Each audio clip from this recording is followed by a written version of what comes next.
Politic. Авторская программа Кирилла Задова, посвященная текущим мировым проблемам. Politic. Предвзятый обзор, субъективные комментарии и искренние оценки Кирилла Задова. С понедельника по четверг с 4 до 5. Politic. Сказал, как обрезал. Приветствую, друзья, с вами Кирилл Задов, это Politic. Сегодня 17 июля 2024 года, среда. Сегодня у нас специальный выпуск. С нами будет республиканский стратег Nicholas Chamberas. Мы поговорим о тех вещах, которые стоят сейчас на повестке дня в республиканской партии, о конвенции, о покушении на президента, о кандидатуре вице-президента, о всех этих вещах. Единственное, что мы будем говорить по-английски, но я надеюсь, что нашей аудитории это нипочем. И мы сможем этот момент протащить. Я думаю, что основная часть аудитории понимает язык страны, в которой мы живем. Вот такой примерно план, друзья. Пишите 347-460-0877. Все те, кто в прямом эфире меня смотрит и слушает. Politic. Сказал, как обрезал. I'm very glad to introduce Nicholas Chamberas. Hi, Nicholas. Pleasure. Welcome on board. Hi, Kirill. Pleasure to be on again with you. Listen. Sorry to you. Any technical difficulties. Say again? I'm sorry all the technical difficulties. It's okay. It's probably because of extreme heat in Europe. It's everywhere. I know. We have very terrible connection from Kiev recently. Everywhere where it's very hot, sometimes, hardware cannot withstand the heat. Listen, I want to ask you a couple of questions that are right now on, in national agenda, probably the number one thing. What, in your opinion, who's behind assassination attempt that we witnessed on Saturday? What force is behind the thing? In your opinion? Okay, so I hope we can get to the bottom of what happened, why this young man felt compelled to try to murder President Trump and came uncomfortably close to doing it. I think. How's my audio, Kirill? Just wanted to. It's fine. Yeah. Audio is fine. If something goes wrong, I'll tell you right away. Don't worry. Okay, excellent. So before that, I just want to say, Cory Comparator. The radical left needs to start saying his name, Cory Comparator. Engineer, volunteer fire chief. Husband to Helen. Father to Allison and Kaylee. Son to Karen and the late Carl. Brother to Kelly, Dawn, and Stephen. They're going to have to live the rest of their lives without him. His many other family members, his friends, his co-workers. Do you know why this happened? I don't obviously have privy intelligence. This happened because of the hateful rhetoric of the radical left for the last 8 or more years. Their insane encouragement of violence against Republicans. That's what happened. So we can go on. Do you have something to say? No, I'm just waiting for the answer. I'm asking you again. In your opinion, who is behind the assassination attempt? The hatred is behind the assassination. No, it's not an answer. Again, let me rephrase the question. Is that whatever single shooter just on his own will done, or it's a conspiracy to kill the president? Is there a force behind that? Is there like conspiracy, like a bureaucracy at some level, or secret service, or whatever? That's a question. In your opinion, I'm just saying. Well, in my opinion, we need to wait until there are multiple investigations, until the facts come out. We don't know exactly what happened yet, and I'm not a security expert. Of course, just like everyone else, saw some things that made me pause, that made me wonder about what's going on. But I want to wait till we have more information. So you don't have an opinion, basically. Nicholas, I'm sorry. You don't have an opinion. I'm asking you, in your opinion, what force is behind it? It's third time. Please answer my question. Yeah. That's a very precise question. I'll tell you. If I had a crystal ball, or if I was God, I could tell you exactly what happened and why it happened. But I'm giving you my answer to the best of my ability right now. So you don't have an answer. Okay. Next question. Okay, that's it. That's my answer. I understand, but that's not answering the question. I ask you to answer the question. The question was simple. In your opinion, who is behind it? Is it action, in your opinion, not experts, not commissions, not judgments? In your personal opinion, I'm asking you, what force is behind the thing? Is that action of lone shooter of his own volition, or it's a force like a conspiracy? In your opinion, Nicholas, again. It could be a number of things. So I can't give you a precise answer. Kirill? Okay, no problem. Next question. So we're not ready for this conversation. Okay, next question. What in your, you saw the convention, right? Republican convention. Yeah. A lot of people were speaking there. What would you take out from Nikki Haley's speech, for example? Is she really changed her opinion of Trump, or it's not like something real? She forced it. Look, I wouldn't say forced. Again, I don't know what's in her heart, but she's based on the last night's speech. She's ready for unity. She's ready for a Trump victory. And she's ready to be part of the campaign and the movement to bring back Donald Trump to the White House so he can help us. I think we should take her at face value when she said, basically, I'm paraphrasing, we cannot afford another 4 years of Biden. It's important that we have change. Donald Trump will bring that change. And I think it's exciting and positive that she says she's going to be helping in that effort. Did she say in the end that she's going to vote for Trump herself? I missed that part. Yes.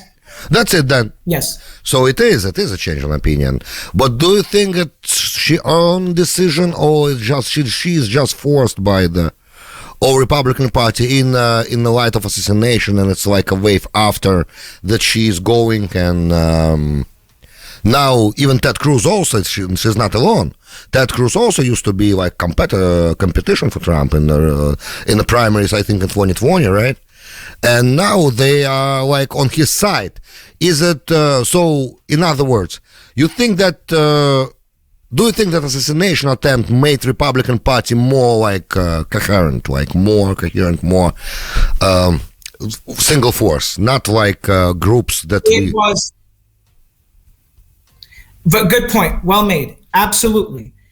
That what happened on Saturday made things very simple for every faction in the party. And as you know, we have plenty of factions. It made things very easy. You see what we're up against. You see the hate that has been stoked by the radical far left all these years. You saw what happened. And a lot of them are unrepentant. A lot of them can barely contain themselves and can barely prevent themselves from basically saying that they're upset that the shooter wasn't successful, which is disgusting. I think you make a good point. Saturday brought everything home. Saturday expedited the unity. We see what's at stake. Tell me, Nicholas, do you think that chances of Trump becoming president in November, getting elected, got bigger, right? Yes, absolutely. I think. Go ahead. We saw what's at stake.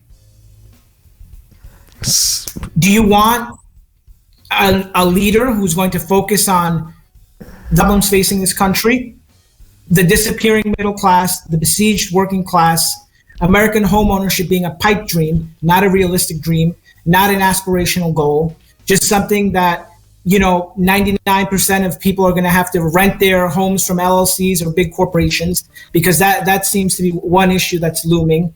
We see what's at stake. President Trump has proposals. He's talking about the issues. He's talking about things that people care about. He's not race baiting. He's not talking about Hitler. He's not using hateful, baiting, insightful rhetoric. And again, that brought everything home on Saturday. Do you remember a month ago in New York City where there was an incident, at least one documented incident of Jew hunting on the subway? Mm-hmm. Do you remember that? Not exactly, because there's a lot of things happened before on anti-Semitic stage. I mean, that's happening all over the city. It's happening very recently also. It's attacks are happening already for quite some time. Yes, Nicholas. Sure.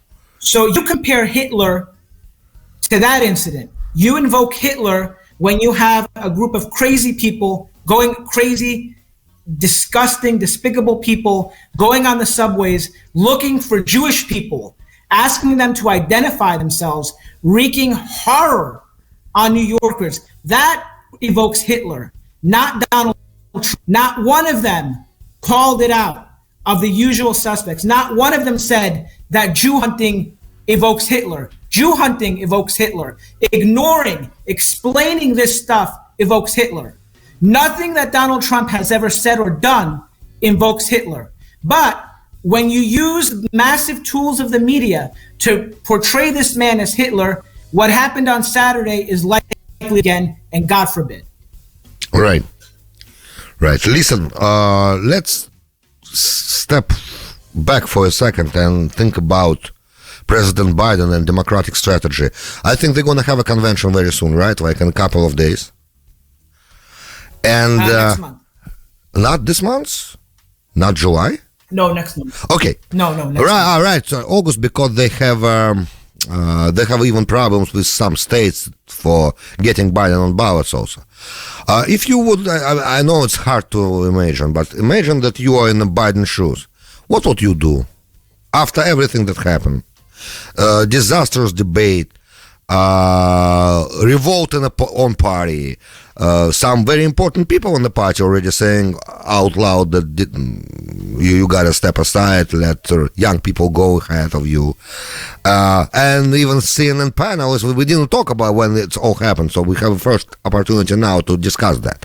So you saw the whole CNN panel right after the debate. They were like, one person was screaming and yelling, Biden, you gotta go. They just didn't say it out loud, but they said that the vote for Biden means vote for Kamala Harris. Now, even David Axelrod, everybody, all Democratic elite, the analytical people, like people who brought Obama twice to the power, brought Biden in the first term in 2020. So they are like influencers, big thing, and it looked like revolt. So now, after assassination attempt, it's a little quiet down. Now, no new Democratic senator or House member joined the rank and saying, Biden, you gotta go. But if you, for example, imagine yourself in the Biden shoes, what would you do? You always have these out of the box, great formulations of questions. I think from a self-interested perspective, Joe Biden will try to hang on and stay in this race as long as possible. And whether or not they want to keep the White House, here's my problem outside of playing the role of Joe Biden. The Democrats their problem is not the messenger. They have a message problem. That's the problem, Kirill. It's not that. I actually think Biden has an advantage in these debates because clearly, despite his disastrous performances, he's confusing, which is frustrating, but we don't really know his answers to questions. He's just sort of all over the place and not answering the questions and not providing facts. The problem is, if you get a Gavin Newsom up there against President Trump or a Kamala Harris against President Trump in a debate, they can't defend this administration's record. What are they going to defend? Fighting tooth and nail to make sure that males can compete in women's sports, destroying the Keystone Pipeline, and they eliminated tens of thousands of high-paying jobs immediately, of implementing policies that put the price of food into double-digit increases, making affording a home next to impossible, real wages down anywhere between 3 to 6%, depending on which economists are tracking. The advantage Biden enjoys in these debates is he sort of just obfuscates. He's unsure of himself, which obviously comes out during the debate. But Gavin Newsom is going to be forced to defend the Green New Deal. Kamala Harris is going to be forced to defend the Green New Deal. Voters are fed up. That's the problem. That's the problem that they have. Gretchen Whitmer, same thing. Michelle Obama. People do not want another Obama administration. They don't want another Obama term. So that's the problem the Democrats face. That I think President Trump against any one of those people has an easier time in a debate. They're going to have to articulate their strategy. Are they going to raise taxes? They've raised taxes. What are they going to do about energy? People don't want to hear about these pie-in-the-sky initiatives anymore. People are sick and tired. They're fed up. Listen, I'll tell you what they did. First of all, I'm not advocating Democratic Party right now, but for the sake of truth, listen, they went ahead with the Congress, and they enacted 2 10 years bills for Build Back Better and fighting inflation. Those two things, like for $3 trillion in summary. Huge amount of money for infrastructure and for Buy American, by the way, adopting Trump agenda, Buy American and stuff. They were fighting inflation, and now it's much better than it was when Biden got into office, by the way. Also, they lift sanctions on Venezuela, by the way, for Venezuela to sell more oil, to bring the price of gas lower, but also they have obvious failures that they cannot cover up. I hear what you're saying. But still, I understand that they have maybe nobody better. You're saying that no, the Biden can continue to be the candidate because that's nobody better than him. That's what you're saying, basically, right? So Biden has an excuse. Biden clearly is not the same candidate he was when he was in his 60s and 70s, or even from 4 years ago. Biden is lethargic in the debates. He's low energy. You almost feel for him. You do feel for him. You feel some kind of sympathy for him when he has to be up there.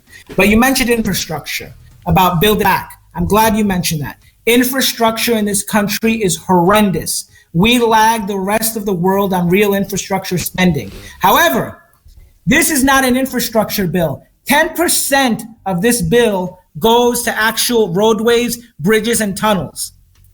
And that is something they would have to defend in a debate.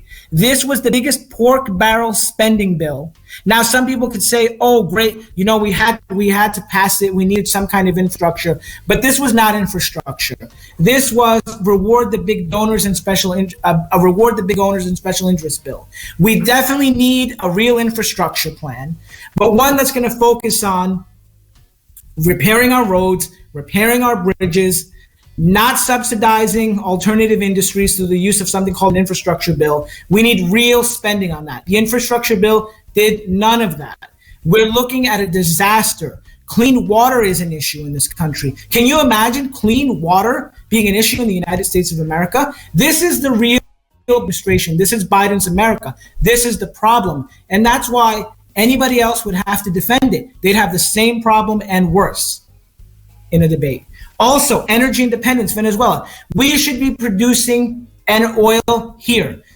We have the capability, but these people's war. I mean, why should we? I'm asking this a question. Why should we basically import all this oil when we can produce it in the United States, produce high-paying jobs that can improve the lives of lower-income workers, working-class workers, middle-class workers? Why should we do that? Why should we boost the fortunes of tyrants abroad instead of keeping the production here, having independence, not having it alter our foreign policy, instead of just, basically they're hostage to these extremely wealthy people, and that's why they can't defend it. Listen, we are producing about 10 million barrels a day, I think. We are a huge producing country, and I don't think we work on the top of our abilities, and we can increase it, but not significantly. Out of all market countries, like all producing countries, we have probably only Saudis can increase or decrease a day 2 million barrels a day. Everybody else, it takes time. Even with our fracking thing, we can do fast. Close down rigs or open rigs up. We can do it fast, relatively fast. But still, we need everybody, and also tyrants, and all producing country. We should we need to have them export oil or at the like very peak levels, because economy needs oil. China needs oil, India needs oil, everybody, all world. And if you close the faucet one place, it's gonna bring the price up in every other places, because market is single market. I mean oil. So I agree with you in a sense that why we should rely on imported oil also, but we don't have to still. And it's a long story, it's not that fast. But we have pipelines that are not in process of production because of green agenda. That should be reverted right away.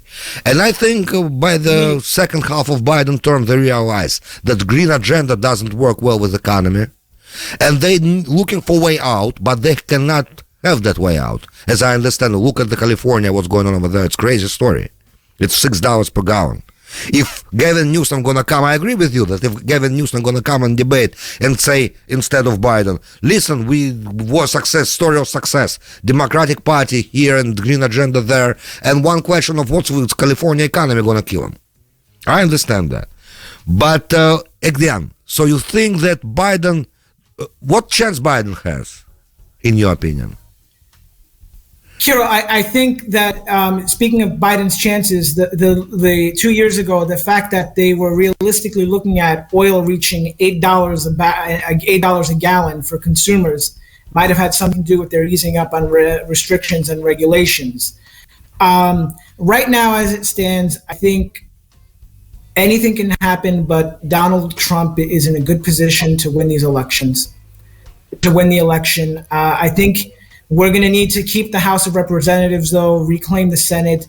I put nothing past the Democrats. I wouldn't be surprised if they refuse to certify the election if they control the House.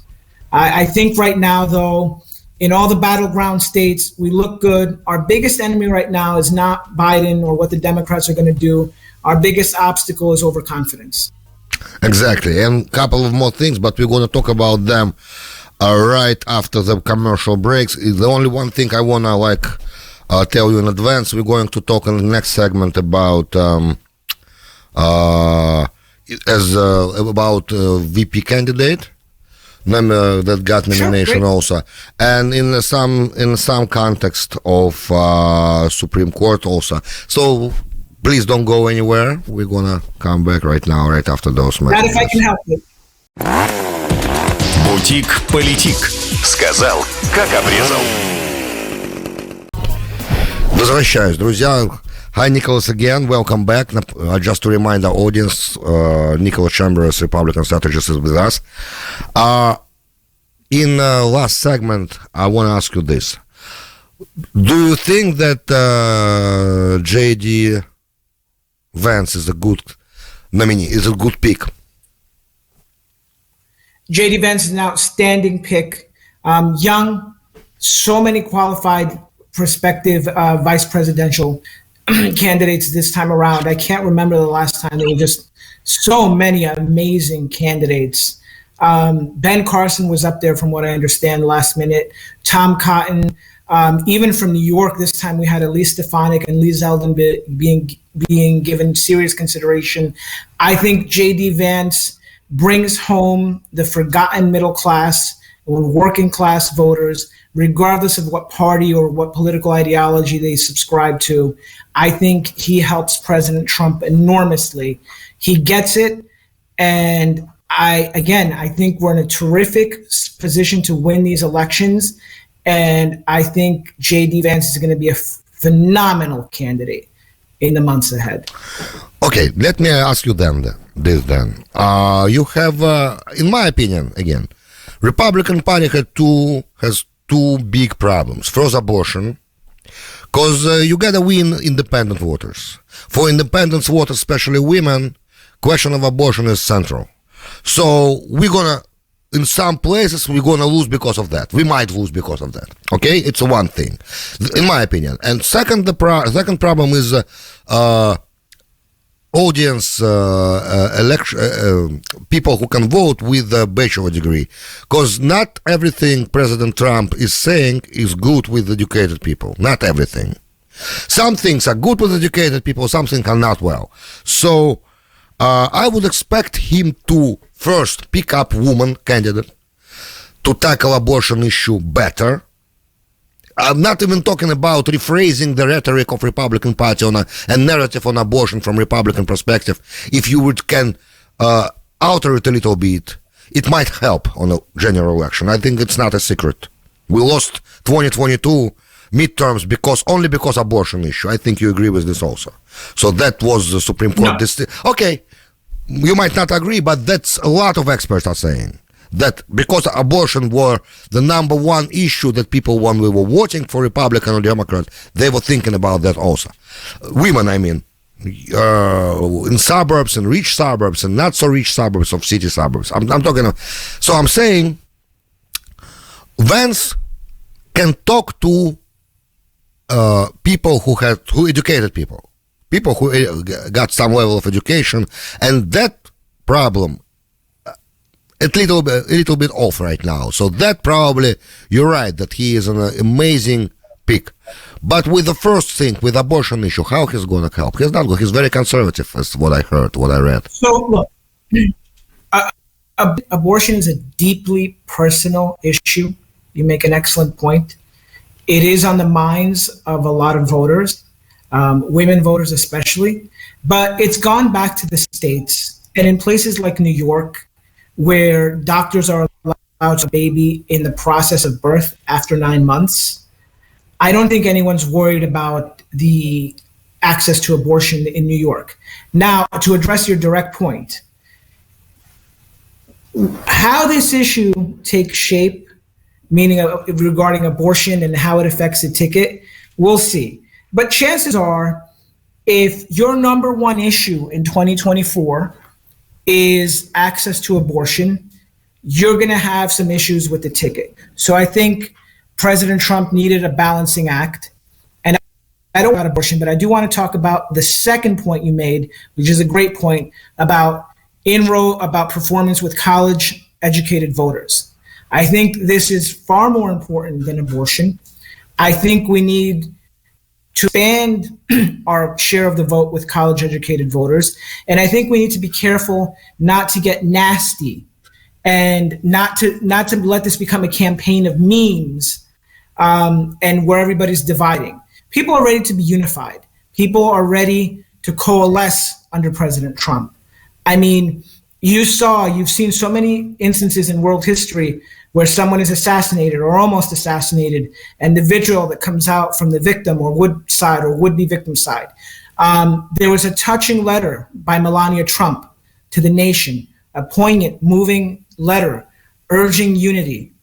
And I think we have to focus on education. We have to focus on college-educated people. But we also need to make the point that we need to make college more affordable.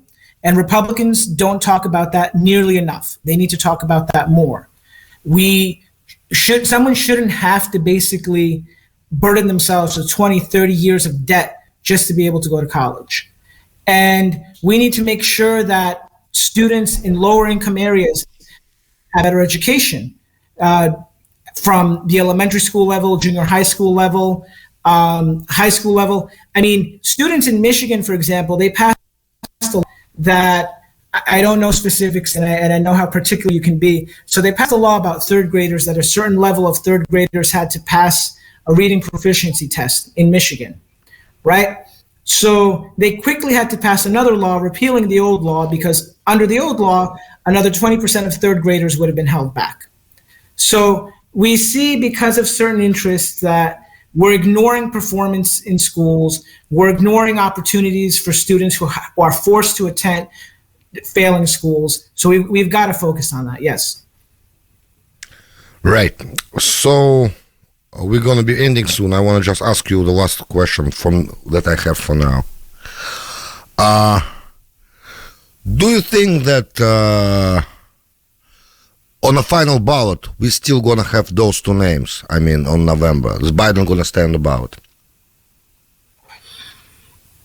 If you force me to pick, yes, I do. I'm not forcing, I'm just, what do you think? Is it not, on conventions, not going to be revolution there? They're not going to try to take him off? They're darned if they do and darned if they don't. Yes, Biden was a disaster in the debates. People are clearly alarmed, and justifiably so, at his performance, at his public appearances. At the same time, if you're going to have to put those replace him with an extreme candidate who's going to be forced to talk about the Green New Deal, about partial birth abortion being codified, about sky-high taxes, what are they going to do? They need to win Pennsylvania, Michigan, and Wisconsin, which isn't going to happen, especially now that J.D. Vance is the nominee. But what are they going to do? They're really going to take Newsom and try to get him to talk to auto workers in Detroit? That's just not going to happen. No one wants another... Yeah, I understand. That's what we already talked about. Thank you very much, Nicholas. Was great, as always, having you on board. Yeah. We're going to talk next time, and I think we'll see already some developments on the question we were discussing today. Thank you very much, Nicholas. It's a pleasure. Sounds good. Thanks, Kirill. Bye-bye. Бутик Политик. Сказал, как обрезал.